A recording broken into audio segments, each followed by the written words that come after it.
Art is not subjective. Many times throughout the years, I've heard that art is subjective and everyone can have their own opinion, and there's no way to really discern if something is a good piece of art or a bad work of art. This simply isn't true, and I'm going to tell you why. Preferences aren't arbitrary. Preferences are things that are instilled by culture and where you grew up and what type of media you consumed. And all of these things coming together creates your preferences, things that you say you like.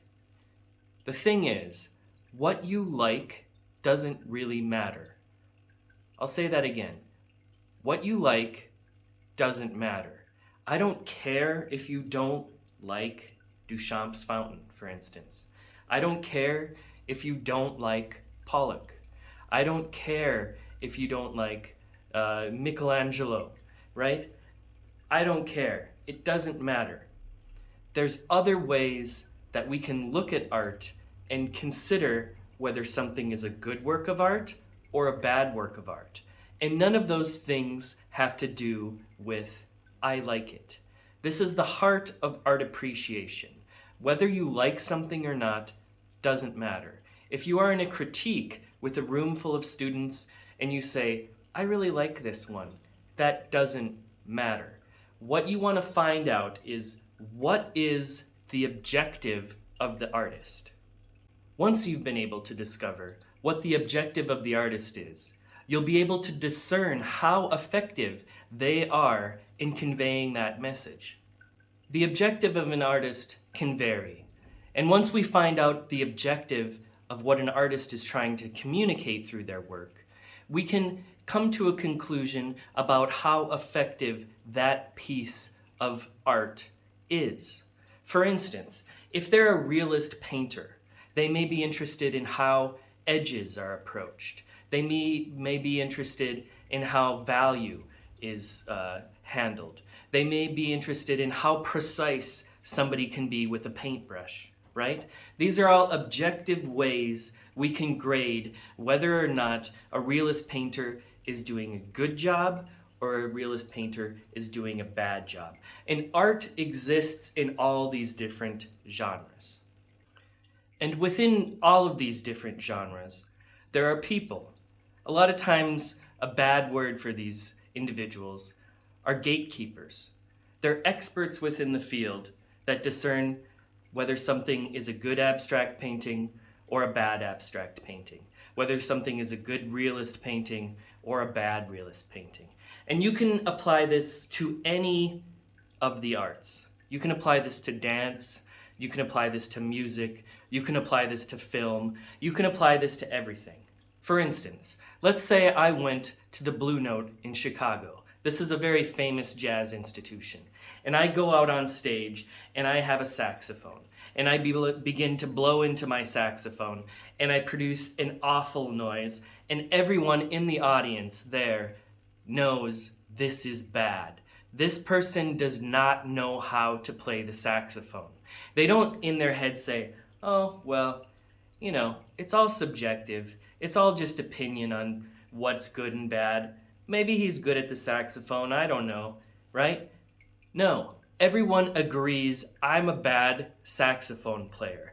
And they agree because they all agree on these same rules, that virtuosity is important, that tone is important, that harmony is important.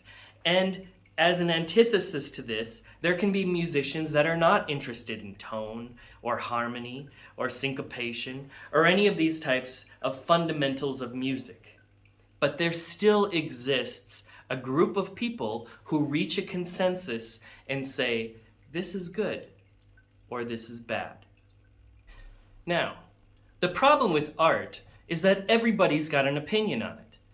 It's not something like plumbing, for instance, where we rely on specialists to have this knowledge that we don't have, and we kind of give up our autonomy in being able to control the plumbing systems in our homes because we know we're not experts on plumbing, right? We don't have an opinion on plumbing because we don't know anything about plumbing.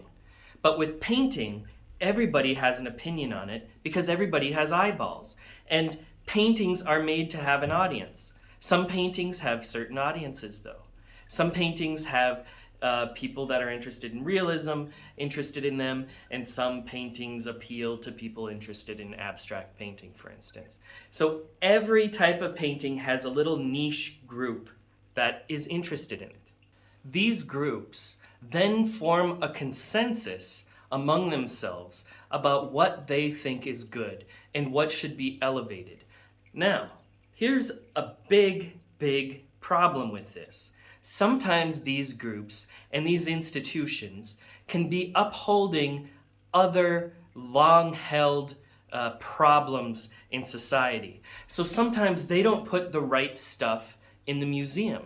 Sometimes they're too insular. Sometimes they're only appealing to rich people. Sometimes they're only appealing to certain people with certain political affiliations, or certain races, or certain genders, right? So these can all be problems with those so-called gatekeepers. I'm not dismissing the fact that there's problems within those institutions. What I am saying, though, is that when somebody says art is subjective, they're absolutely wrong in this statement, because art is anything but subjective. People have opinions on what is good and what is bad, even if they're looking at a Jackson Pollock and saying, my kid could have done that. That's still an opinion. It's an uninformed opinion. It's one that doesn't care about the context of his work at all, but it's still an opinion, and they're not making a subjective call when they say, that is bad. My kid could have done it. It looks like I threw spaghetti on a painting and then put it on a wall. So when we look at what is good art, think about what is objectively important to you, and instead of taking this postmodern subjective approach where everything is relative. That's not a good way to approach art and things that you want to make. And if you are creating and take this approach, it's going to lead to work that is just really boring, where there's no artist behind it at all. There's no passion. There's no fire within the work that is conveyed to a broader audience, because it's all just meh. And then the audience comes and sees it and also says meh. So as a painter or as a drawer or sculptor or filmmaker or musician or writer, think about what is objectively important in the work. Don't give yourself the easy out, because when we're creating work, we always want to give ourselves an easy out, because working is hard. So we always want to be able to rationalize sitting on the couch for a minute and scrolling through Instagram, right? Working is difficult. We want to give ourselves a reason not to work. And by saying, oh, it's all subjective, you're kind of excusing bad work that you are creating yourself. So identify what is important to you in creating art. What is it that you want to convey to your audience?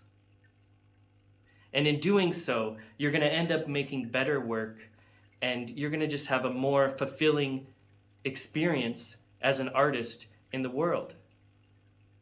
So, thank you for watching, and yeah, subscribe and all that.